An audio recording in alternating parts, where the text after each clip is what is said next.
할렐루야. 아멘. 무엇이 고난일까? 고난이란 고통당하는 어려운 상황을 가리킵니다. 즉, 육체적인 질병으로 인해 고통당하는 상황을 가리킵니다. 정신적인 문제로 압박당하는 상황을 가리킵니다. 경제적인 무능력과 빈궁한 삶으로 인해 고통을 당하는 상황을 가리킵니다.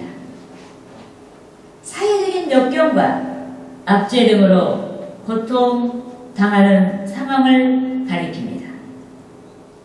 의인들이 악인들로 인해서 고통을 당하는 상황을 가리킵니다. 하나님의 백성된 자들이 복음의 삶을 실현하는 과정에서 악인들의 해방을 받아 고통을 당하는 상황을 가리킵니다. 그런데 오늘 본문에서는 긍정적인 측면에서의 고난과 부정적인 측면에서의 고난에 대해 말씀했습니다.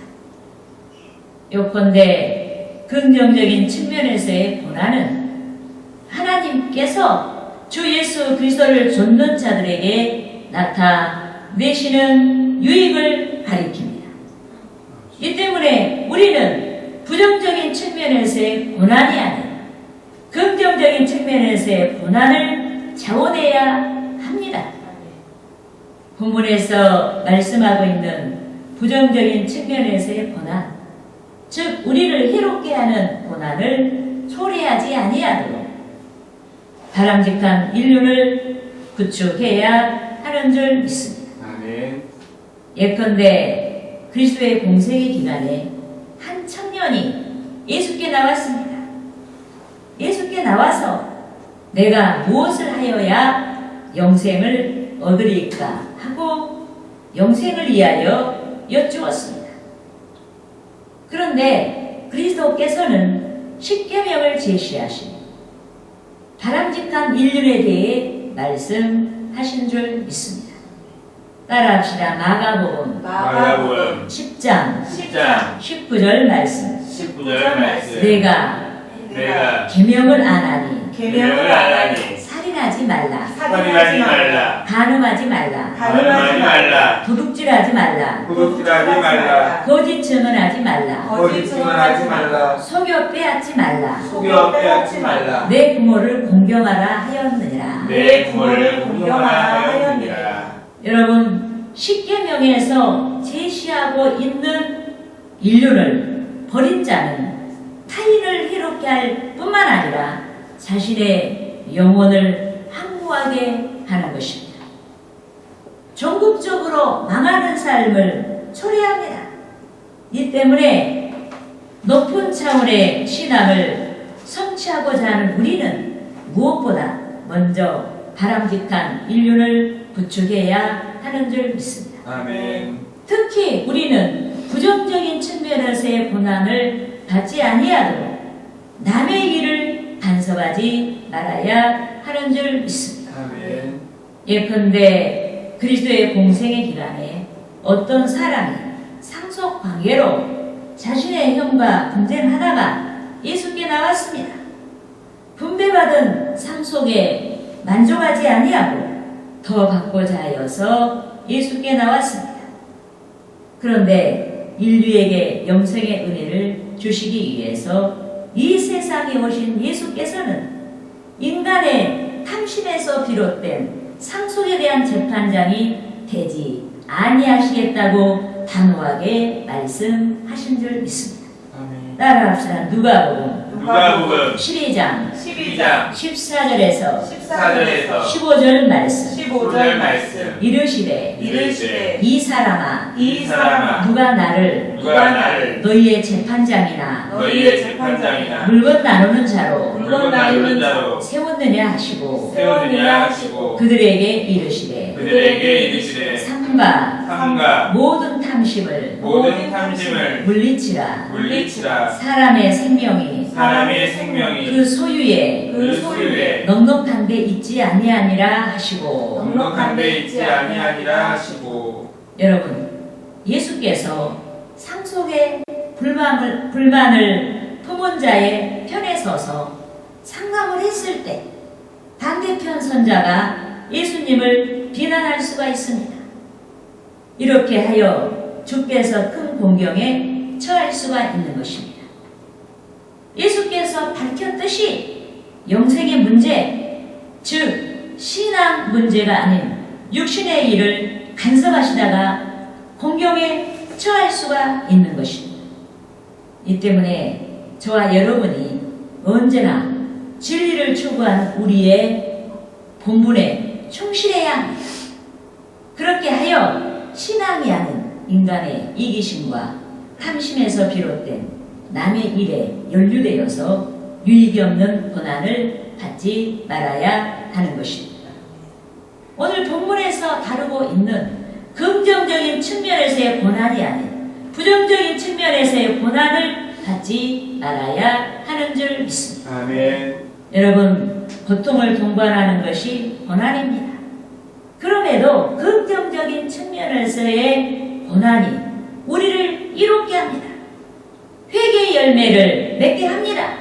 아멘. 신앙이 성장하고 성숙하게 합니다. 아멘. 희망적인 미래를 보장하고 주께서 상 주시도록 역사하시는 능력이 되는 줄 믿습니다. 아멘. 그러므로 저는 고난의 유익이란 제목으로 긍정적인 측면에서의 고난받는 자들에게 약속된 여러 유익에 대해 알아보고 성도 여러분과 함께 은혜를 나누고자 하는 것입니다. 할렐루야. 아멘. 따라합시다. 첫째로 회개의 열매를 맺게 한다. 회개의 열매를 맺게 한다. 여러분, 오늘 본문 이 12절 상반절에서 너희를 연단하려고 오는 불시험을 이상하게 여기지 말라고 말씀하셨습니다. 여기에서 불시험은 결과를 위한 시험을 가리킵니다. 결과적으로 유익하게 하는 시험을 가리킵니다. 용광로의 뜨거운 불길 속에서 재련된 순금처럼 불순물이 제거된 귀한 신앙을 위한 시험이 되는 줄 믿습니다. 여러분, 일생 동안 여러 모양의 시험이 그리스도인에게, 성도에게 나타날 수가 있습니다. 국난으로 인해 일순간에 평온한 삶이 깨어질 수가 있습니다. 가족에게 닥친 재난으로 인해 일순간에 평온한 삶이 깨어질 수가 있습니다. 어느 날 갑자기 사회 공동체에서 퇴출될 수가 있습니다. 여러분, 인간은 깨어지기 쉬운 존재입니다. 어느 날 갑자기 불치의 질병에 진단을 받기도 합니다. 어느 날 갑자기 생계 위기를 느낄 만큼 재산을 잃어버리기도 합니다. 어느 날 갑자기 사랑하는 연인과 영영이 이별하기도 합니다. 어느 날 갑자기 결혼 생활이 타격을 맞기도 합니다. 어느 날 갑자기 정신질환 문제가 발생하기도 합니다. 여러분, 인간은 나약한 존재입니다. 그럼에도 보편적인 인간은 스스로의 무능함을 인정하지 않습니다. 스스로의 무능함을 절감하지 아니합니다. 이 때문에 자기중심적이고 심히 교만합니다. 그런데 고난의 용광로에서 비로소 마음이 낮아집니다.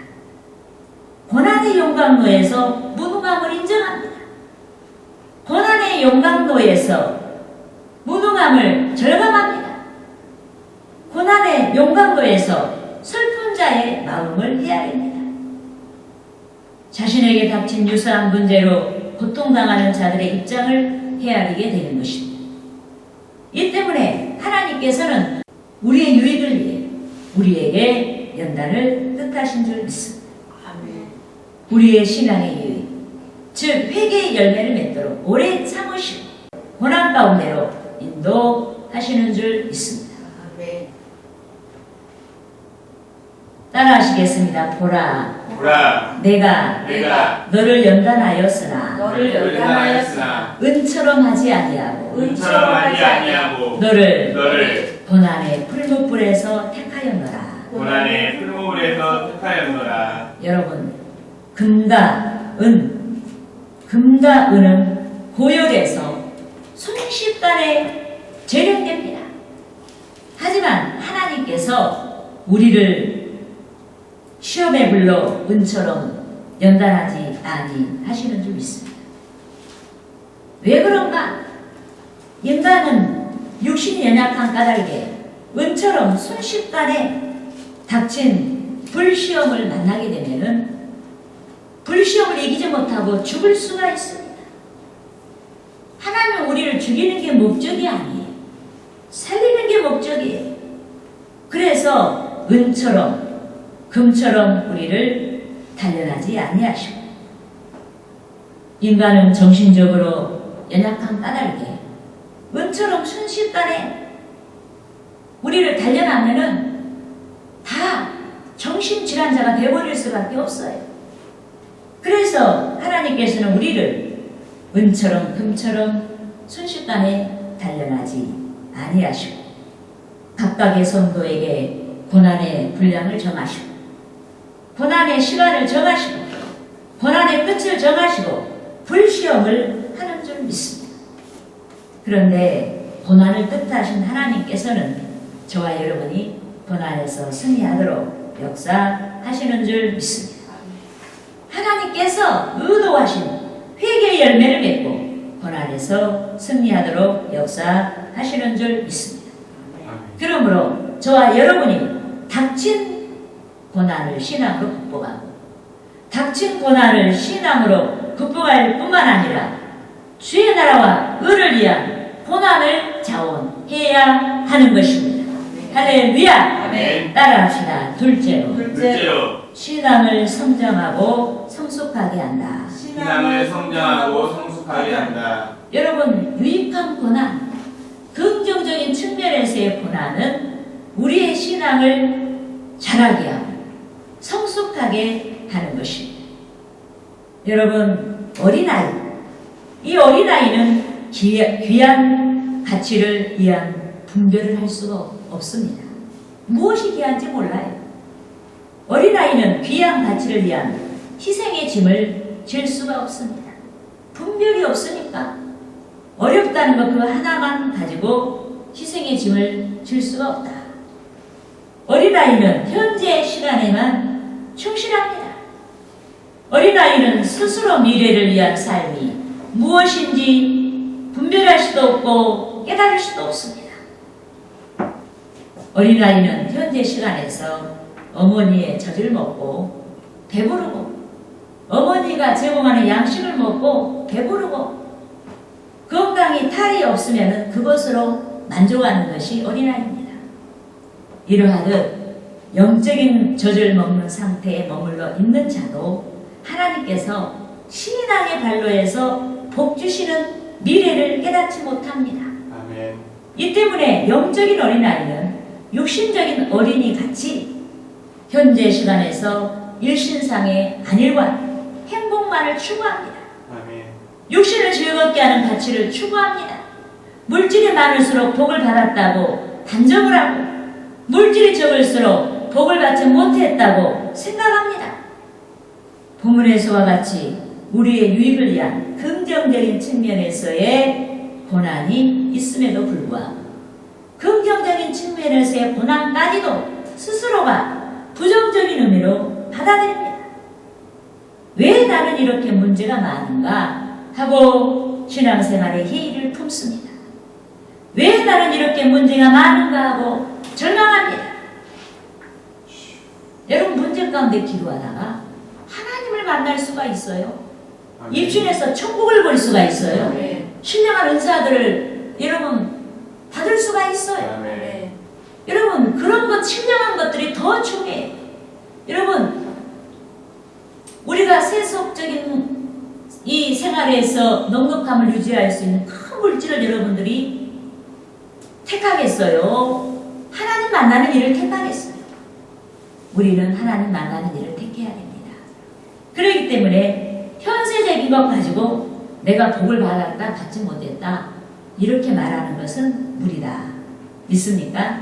이 아멘. 때문에 저와 여러분이 긍정적인 측면에서의 불시험을 신앙으로 수용하고 감당해낼 수 있도록 영적인 단단한 음식을 먹을 수가 있어야 하는 줄 믿습니다. 믿습니까? 아멘. 따라합시다. 히브리서 히브리서 5장 5장 14절 말씀. 14절 말씀. 단단한 음식은 간단한 음식은 장성한 자의 것이니 장성한 자의 것이니 그들은 지각을 사용함으로 지각을 사용하므로 연단을 받아 선악을 분별하는 자들이니라. 분별하는 자들입니다. 여러분 여기에서 단단한 음식은 깊은 진리를 가리킵니다. 이 때문에 단단한 음식을 먹는 자는 깊은 진리를 깨달은 자를 가리킵니다. 그런데 깊은 진리를 깨달은 자가 고난을 이겨낼 수가 있는 줄 믿습니다. 이 때문에 히브리서 5장 14절 중반절에서 지각을 사용함으로 연단을 받아라고 말씀한 것입니다.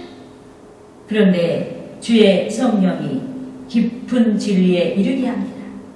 또한 고난 가운데에서 하나님을 만난 자가 깊은 진리에 이를 수가 있습니다.